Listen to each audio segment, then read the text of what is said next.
Hello and welcome to another video tutorial. In this video, we will discuss some of the most important topics related to science.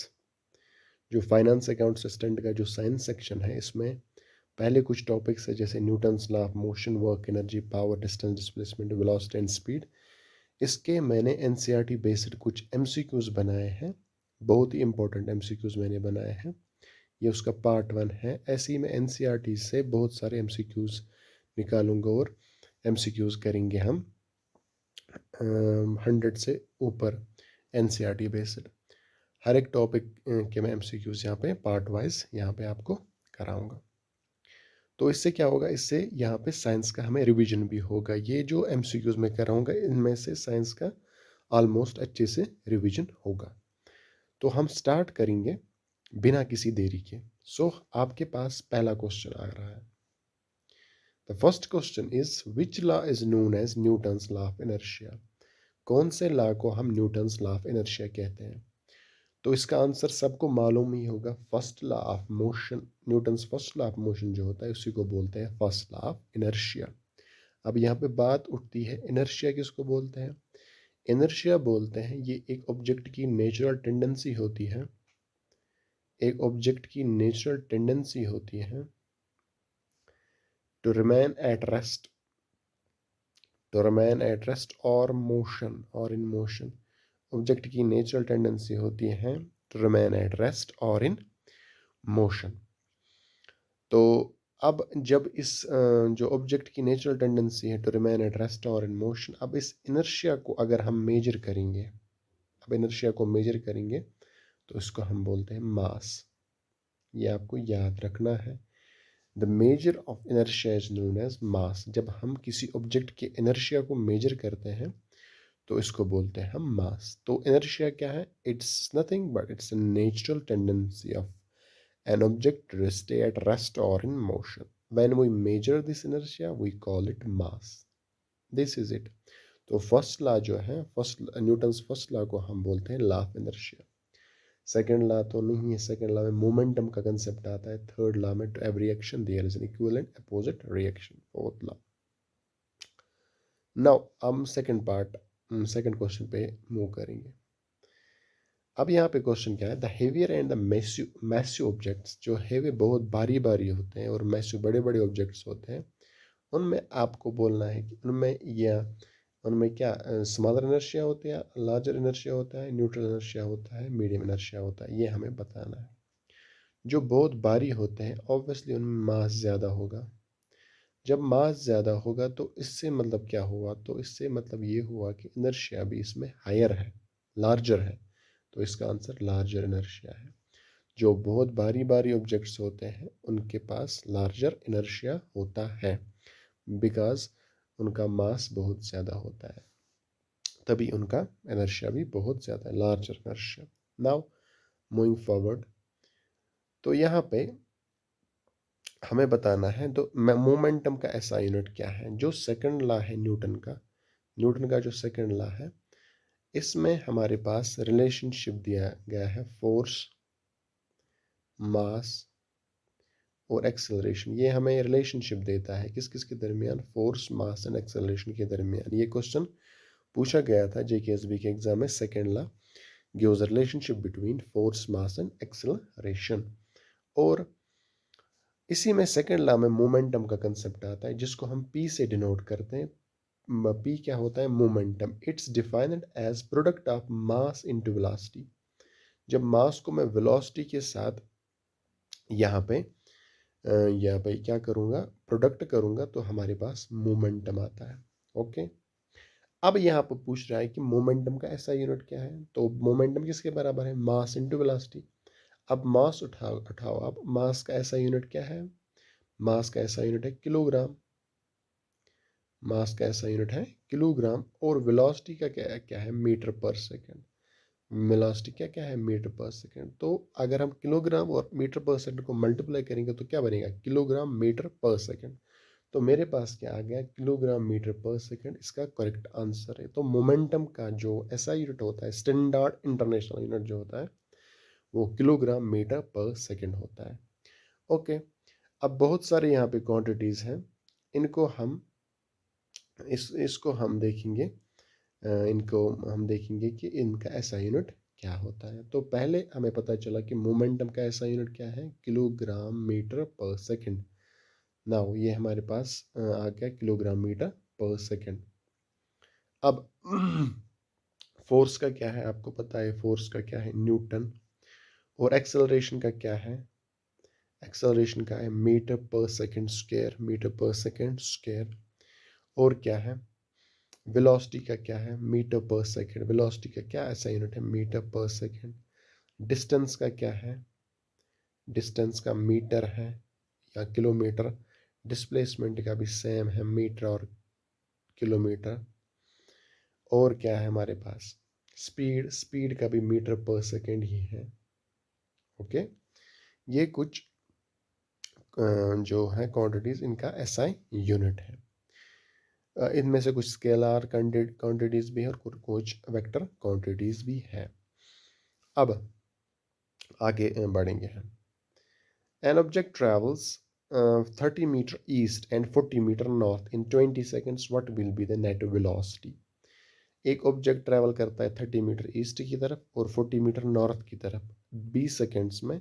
तो अब हमें बताना है net velocity क्या है। Okay, बताएंगे। एक ऑब्जेक्ट है जो 30 मीटर ईस्ट की तरफ चला, 30 मीटर, और 40 मीटर यहाँ पे वो नॉर्थ की तरफ चला। अब मुझे बताना है 20 सेकेंड्स में, अब मुझे बताना है नेट वेलोसिटी। जो वेलोसिटी होती है, वेलोसिटी किसके बराबर होती है, वो होता है displacement divide by time. Displacement divide by time. अब मुझे बता, यहाँ से लेके ये जो पाथ है यहाँ तक, ये पाथ लेंथ जो है ये 30 + 40, ये डिस्टेंस है, डिस्प्लेसमेंट तो नहीं है। डिस्प्लेसमेंट किसको बोलते हैं, the shortest distance between initial point and the final point. तो ये जो इनिशियल और फाइनल पॉइंट की शॉर्टेस्ट डिस्टेंस, तो ये हो गई, ये इसकी शॉर्टेस्ट डिस्टेंस होगी। अगर मुझे ये डिस्टेंस पता चली तो इसका मतलब मुझे, मेरे पास डिस्प्लेसमेंट आ गया, तो ये मुझे ढूंढना है। तो ये 40 मीटर है, ये 30 मीटर है, पाइथागोरन ट्रिपलेट की यूज़ करके हम ये निकालेंगे तो ये 50 मीटर निकलेगा।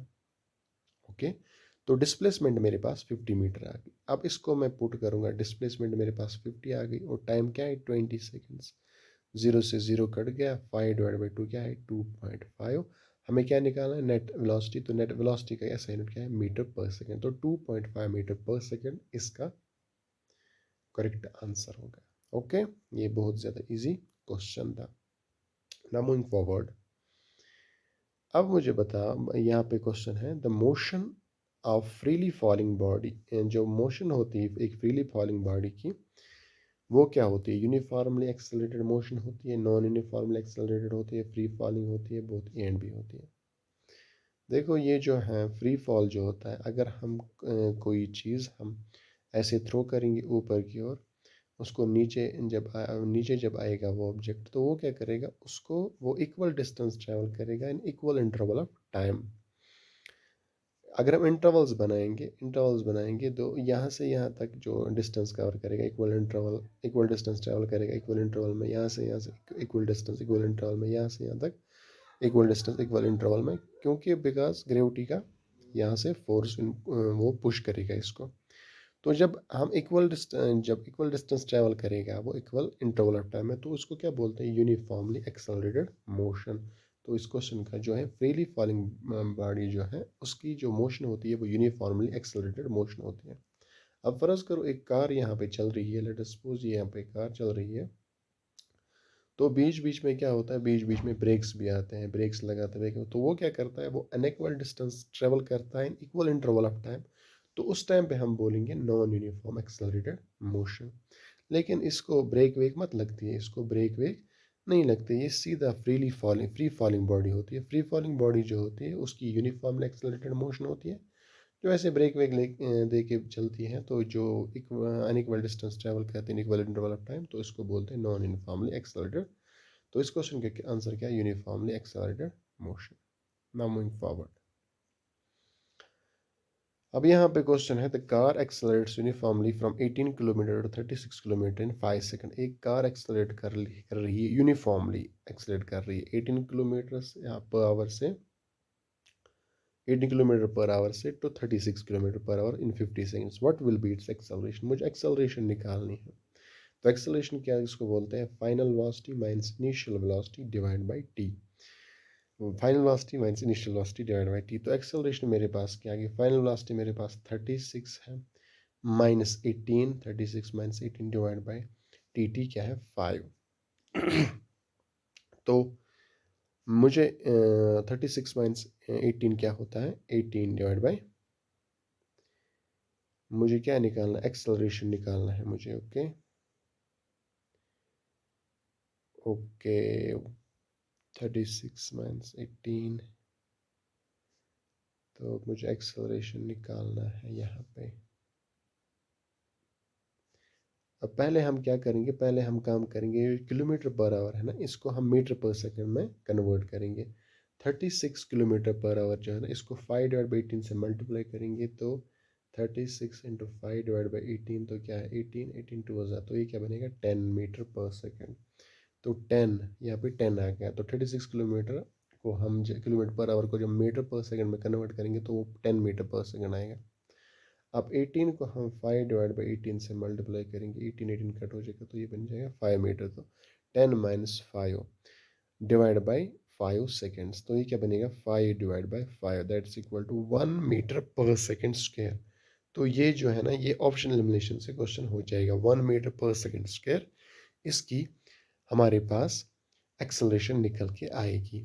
ओके, अब यहाँ पे डिस्टेंस निकालनी है। डिस्टेंस निकालने के लिए मेरे पास इक्वेशंस ऑफ मोशन है।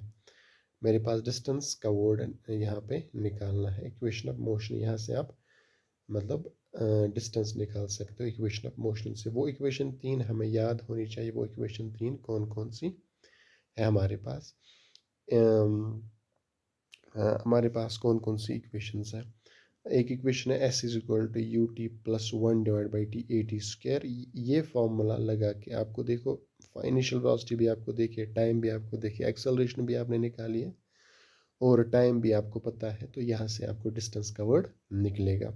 ओके, तो ये इक्वेशन ऑफ मोशन आप इसमें लगा सकते हो। यहाँ पे आप ये 37.5 मीटर यहाँ पे डिस्टेंस आपको निकलेगा। ओके, मूविंग फॉरवर्ड, हमें बताना है जो डिस्प्लेसमेंट है, क्या ये स्केलर क्वांटिटी है, वेक्टर क्वांटिटी है, बोथ है, तो नन ऑफ दीज है। देखो डिस्प्लेसमेंट, स्केलर क्वांटिटी किसको बोलते हैं, जिसका सिर्फ मैग्नीट्यूड होता है, डायरेक्शन नहीं होती है, तो उसको बोलते हैं स्केलर। वेक्टर क्वांटिटी जिसको बोथ मैग्नीट्यूड भी होता है, डायरेक्शन भी होती है।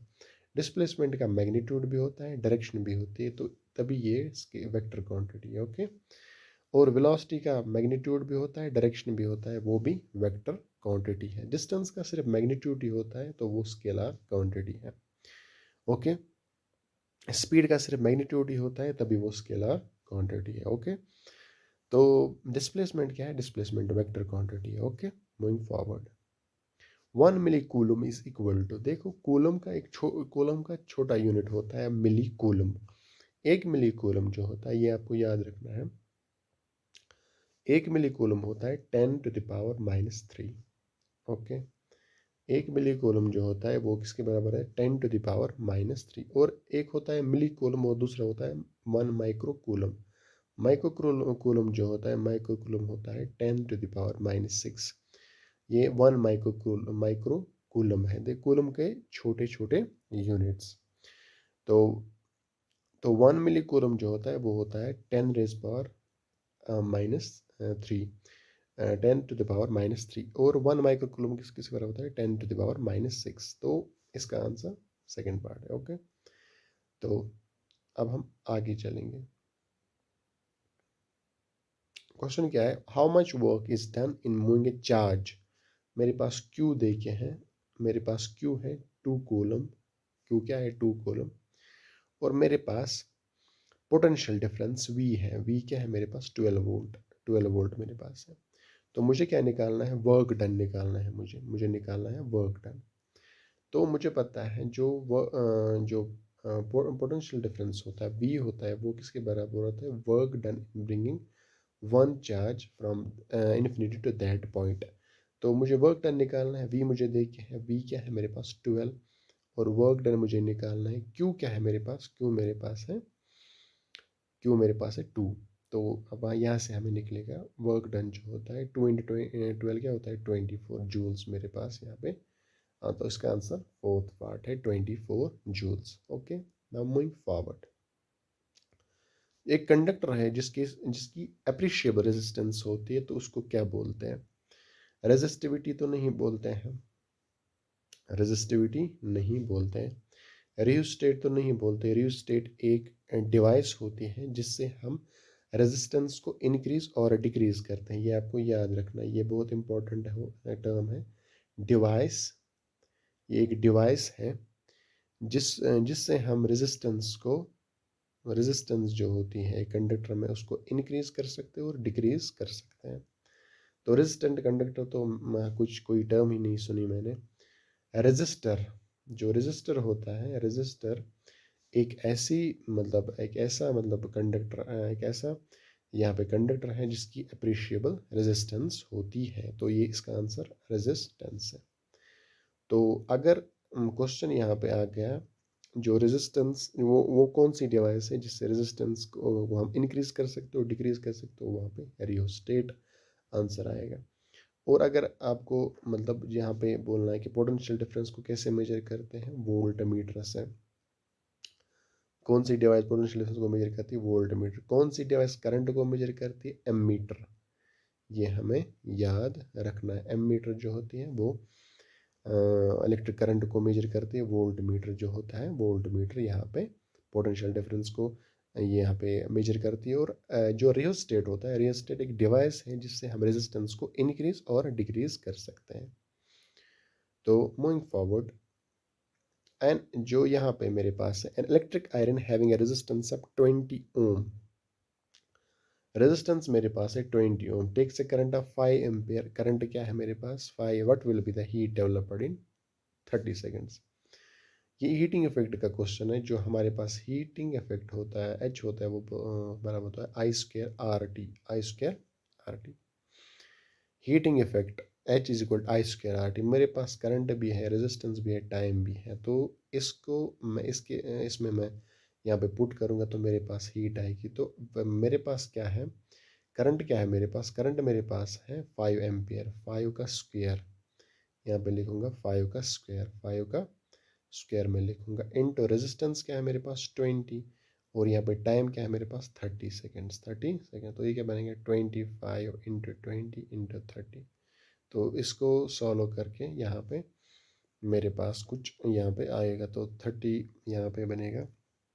इसको सॉल्व करके आप यहाँ पे आंसर अपना खुद मार्क कर सकते हो। तो moving forward, 1 kilowatt hour is equal to, जो 1 किलोवाट आवर होता है वो किसके बराबर होता है? यहाँ पे इसका सीधा सीधा आंसर यहाँ पे 3.6 × 10⁻⁶ जूल्स है। जो 1 किलोवाट आवर है ये कमर्शियल यूनिट ऑफ एनर्जी है।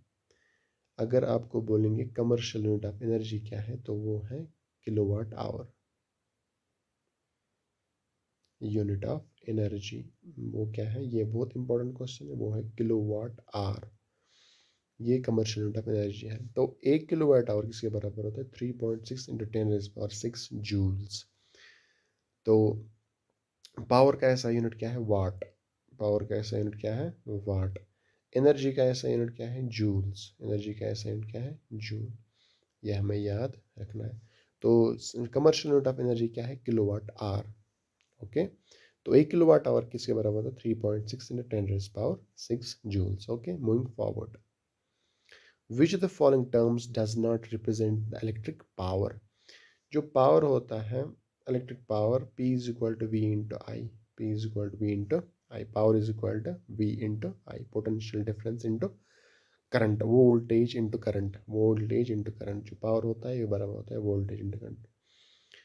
तो मेरे पास वो ये बोल रहा है कि इनमें से कौन इलेक्ट्रिक पावर रिप्रेजेंट नहीं करता? विच of the following does not represent the electric power in the circuit? ये है I²R, I²R और IR², V²R और VI। तो VI इलेक्ट्रिक पावर को रिप्रेजेंट करता है क्योंकि PVI के बराबर होता है। तो यहाँ पे मेरे पास I²R, यहाँ पे देखो I²R भी इसको रिप्रेजेंट करता है फ्रॉम ओम्स लॉ, और V²R भी इसको रिप्रेजेंट करता है, लेकिन आई आर स्क्वायर इसको रिप्रेजेंट नहीं करता है। आपको पता है जो ओम्स लॉ है वो बोलता है V is equal to I R, V is equal to I R. तो वी के बदले क्या है, मैं लिखूंगा यहाँ पे, अगर मैं यहाँ पे लिखूंगा पी जो है वी के बदले में लिखूंगा I R, I into R into I यहाँ पे आएगा।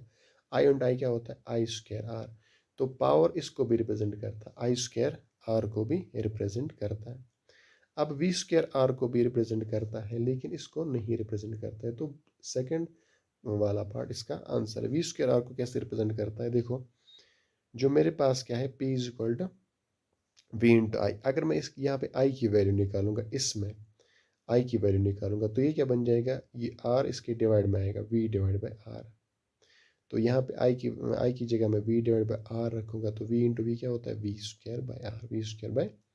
तो V square by R power का, इलेक्ट्रिक पावर का को रिप्रेजेंट करता है, लेकिन I R square electric power को रिप्रेजेंट नहीं करता। ये आपको याद रखना है, power is equal to voltage into current. Now moving forward, जो स्लोप वेलोसिटी टाइम ग्राफ जो होता है, वेलोसिटी टाइम ग्राफ, वेलोसिटी वो हमें क्या देता है, वेलोसिटी और टाइम। वेलोसिटी टाइम ग्राफ मेरे पास वो क्या देता है मुझे, वो मुझे देता है जब वेलोसिटी चेंज होती है विद टाइम तो उसको बोलते हैं एक्सेलरेशन। ये हमें मुझे एक्सेलरेशन देता है। तो slope of velocity time graph gives me acceleration. जो वेलोसिटी टाइम ग्राफ का स्लोप है वो मुझे एक्सेलरेशन देता है।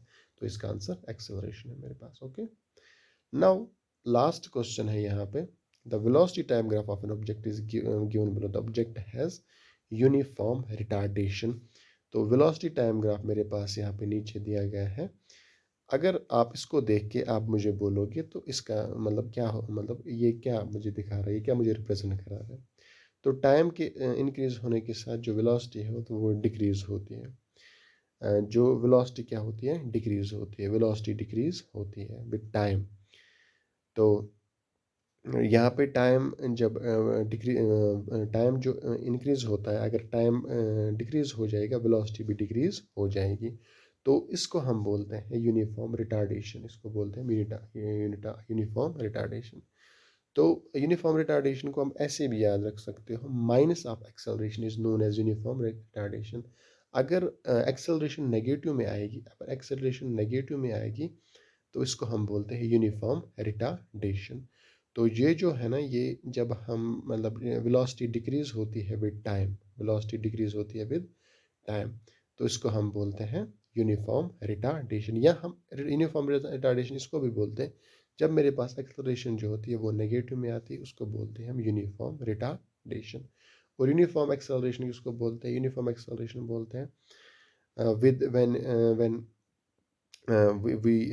वी ये जो टाइम जो होता है equal velocity and equal time, उसको बोलते हैं हम यूनिफॉर्म एक्सेलरेशन। एंड ये जो होता है यूनिफॉर्म रिटार्डेशन, यूनिफॉर्म रिटार्डेशन में क्या होता है, जो टाइम के साथ साथ वेलोसिटी डिक्रीज होती है तो इसको बोलते हैं हम यूनिफॉर्म रिटार्डेशन।